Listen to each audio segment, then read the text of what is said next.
can you get connection and can you get boundaries all at the same time? Can you be in rapport and still maintain your personal space all at the same time?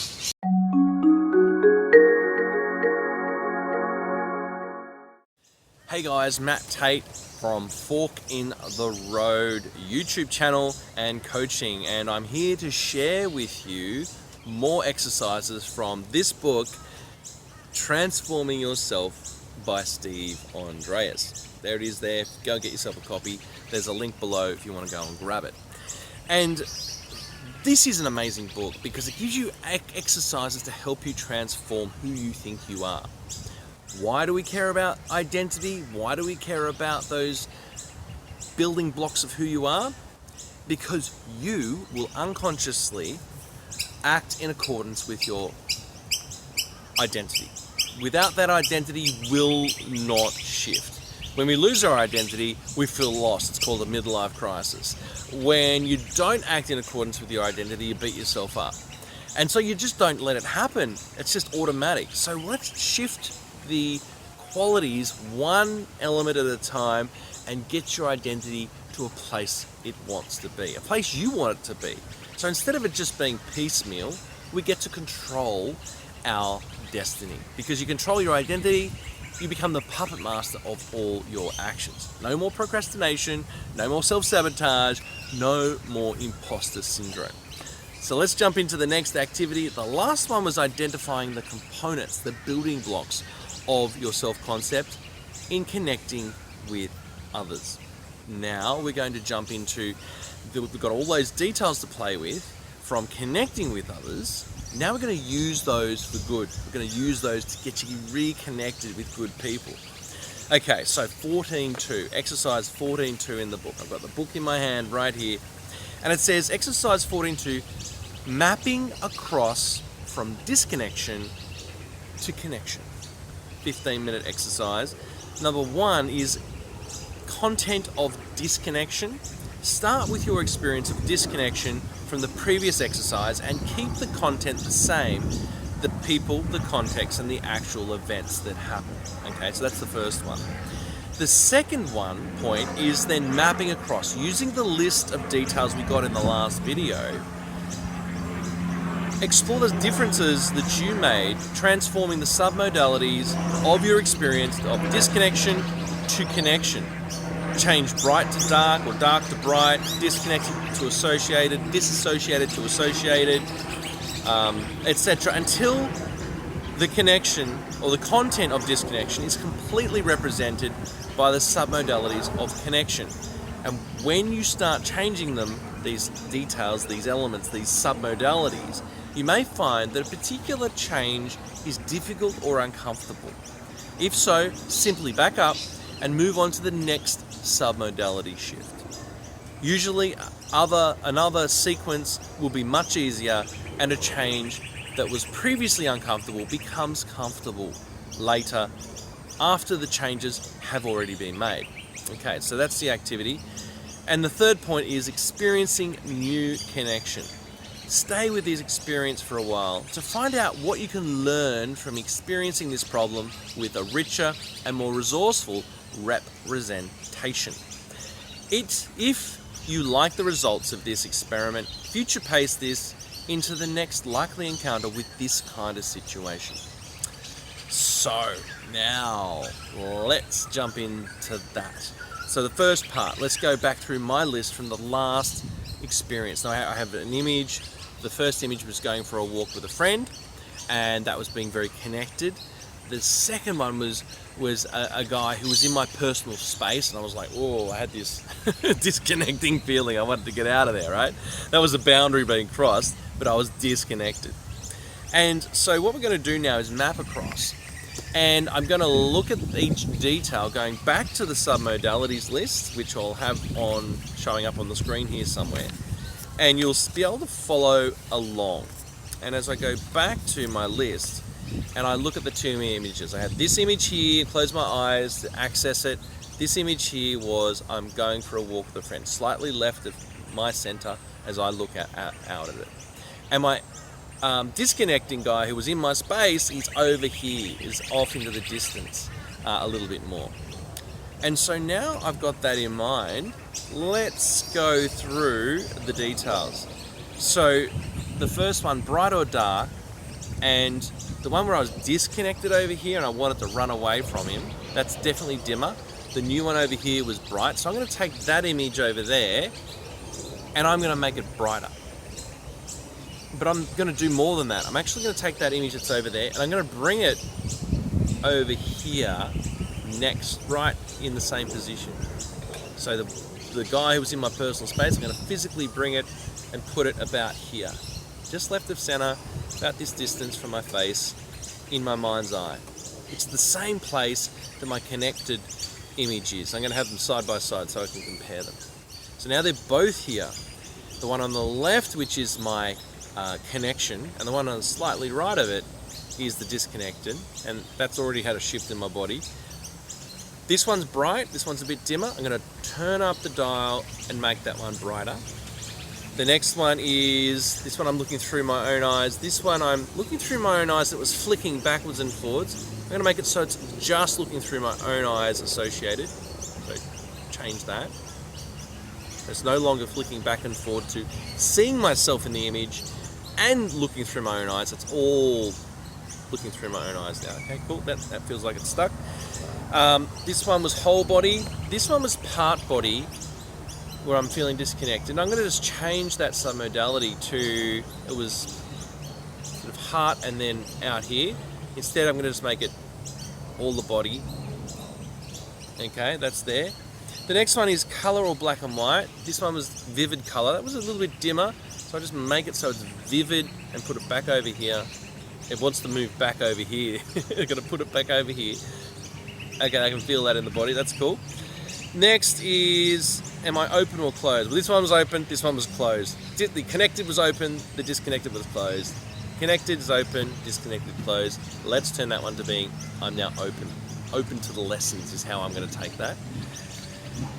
I can feel it shifting in my body. What else we got? Soft edges, because I'm allowing things in, versus hard edges. So soft edges versus hard edges. Soft edges for the connected experience, walk with a friend. Hard edges was the disconnected experience of a guy getting in my personal space. And so I'm going to make that soft edges so I can allow in the lessons. That's how I'm taking it. I can feel that. Close or distance, well, I've already moved them into the same spot. They're just next to each other so I can compare them. Fixed that one already. Though it was over there, it's now over here, the disconnected one. Movement and stillness, I think they were both movies, so let's make sure they're the same. Yep, they're both the same. Quiet or loud. This one was normal, this one was loud because my brain was screaming, get away from him, right? So I need to just dial that back to normal from loud. Okay, that's done. Relaxed and tense. Ooh, relaxed and tense. Well, I was tense over there for sure. It's now over here. So that's relaxed is my connection image, movie, and this other movie of guy getting in my personal space. I'm just going to dial down the tension and allow it to relax. Let myself know that it's safe. A bit of resistance to it because I want to keep him out, even though it was all those years ago. I've got it very clearly in my mind. But I've got to relax. Just allow myself to relax and let my mind know I'm going to learn some good lessons and it's not happening now.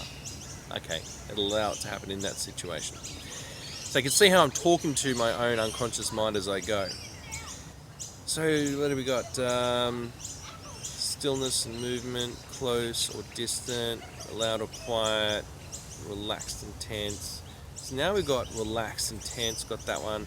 And now we've got silent and sound. So we've got silent and sound. Let's go with, they both had sound, there was no silence. Yep, so it's the same. Smooth and stucco. Smooth and rough, I changed that one too. Yeah, that was smooth, that one was rough. Smooth connected, rough was disconnected. Let's make it smooth. Okay, my brain is doing that. Feeling large and feeling small. I think the connection, did that feel large? the connection was a big feeling. And the other one was in the distance, so I'm just going to make them both large. There we go. So they're matching all the way, remember, I'm trying to match the submodality list of the connection, and I'm overlaying that onto the disconnection. So I can let it in and let the lessons come through. The last one was this is great and this stinks. And I'm going to have this is great for connection and this is great for disconnection. Alright, so I've done the first part. I've just mapped across that little list. And so now let's have a look and see what's happened. Alright, so I've mapped across, I've done that overlaying of connection with the disconnection, changing disconnection to be the same as connection. I can feel it shifting things inside of me, amazingly. And we got through that. Now we get to the third part, is experiencing the new connection. Stay with his experience for a while and find out what I can learn from the experience this problem had with a richer and more resourceful representation. If you like the results of the experiment, future pace it into the next likely encounter with this situation. Alright, so if I tap out into this disconnecting moment, and I tap into that moment, and I'm having a look at what can I learn from this experience from a richer and more resourceful place? Well, what I've learned from the experience of the guy getting into my personal space is that I like to have a little bit of distance, just a little bit, with someone I don't know. And when someone enters in uninvited, yeah, I'm not happy with that. So to be more resourceful, I mean, I don't have to let people into that space. So to be more resourceful, I can just say, I'll just make a joke of it maybe and say, hey, let's just maintain our 3-foot boundaries here. Or I don't know, I have to come up with some fun way of doing it so it's not offensive, so that I can keep that just arm's length about out here. Is fine to have a conversation with someone. When they come in this close, it's like, oh, that's actually a perfectly natural response. And so I also have compassion for him, because now I'm an NLP coach, now I'm a mindset coach, now I understand rapport. I know he's a very high kinesthetic who gets energy from being in people's space. There's no negative vibe about it. He's just that kind of person. And so I can say to him, hey, you're a kinesthetic, aren't you? Well, I'm a bit more visual, and so if we could just keep out there, make fun of the joke out of it, because I know that that's what he is. And he'll say, I'm sure be absolutely fine with that. Whatever it is, I can come up with another way that I can just maintain a 2.5 foot, boundary. So that's what I'm learning from the experience. I have a lot of compassion for him as well, and not be judgy of him. And so that's resourceful. I can also be certain inside myself to reinforce the boundary. And if I have to, I could always hold him on the shoulder and say, okay, we're going to keep you there because you really want to get in my space now, and this is my comfortable zone, okay? I can have some fun with it. But whatever the situation is, what am I learning from this, and being more resourceful? And now I'm thinking about if that happens in the future, and just someone gets in that space, I'm going to have to come up with some fun way to saying, that 3 foot space, that's what I want to maintain right now. That's all I'm really caring about right now. Instead of just letting them encroach without the boundary being established. In a happy and fun way, how can I do that? So that's my work, my homework from that.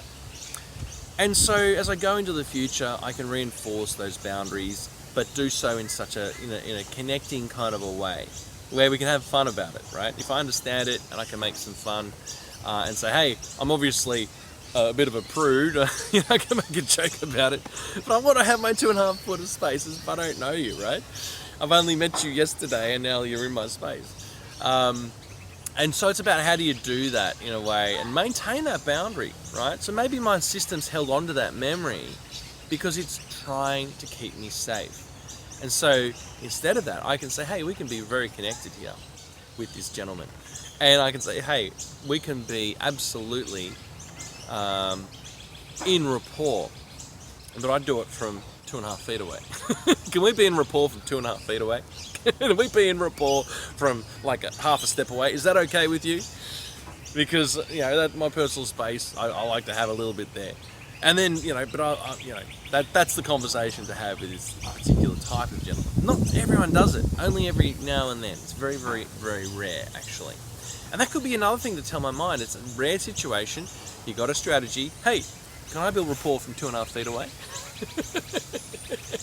Can I please keep my personal space? Is that okay with you? And just try and make some fun with it without putting up a barrier. Now, connection. Now, that's an interesting one, isn't it? Like, why was I really connected that time? Well, we were in massive rapport in that situation, going for a walk on in a park and talking about deep and meaningful things. Interestingly enough, the training I was in, we were talking about deep and meaningful things when I was disconnected from that person. So it's very interesting. We were still talking about deep and meaningful things, and maybe that's a good generalization to try and connect with that gentleman. And he was also a coach, so he would know in that situation that, oh yeah, cool, I'm kinesthetic, I like to be in your space. I'll give you 2.5 feet, and then after that, I'll block you. So let's stay in rapport. If you want to stay in rapport with me as a coach, and you're coming towards me as a coach, then you'll keep my 2.5 feet, and you know you've built rapport. If you're a coach, you know as well as I, you can build rapport in 1,000 ways. You can match people's breathing, you can match people's eye blink, you can match their body position, you can match the chunk of their language. Are they big picture people or are they highly detailed? You can match their tone of voice, you can match their loudness, like this. You can slow down the pace of your speech. You can match the keywords that they say. There's 1,000 ways to build rapport. You don't need to get in their personal space to get that energy. And so it's a fabulous little exercise. Really enjoyed that. And I've learnt a little bit already today from that experience.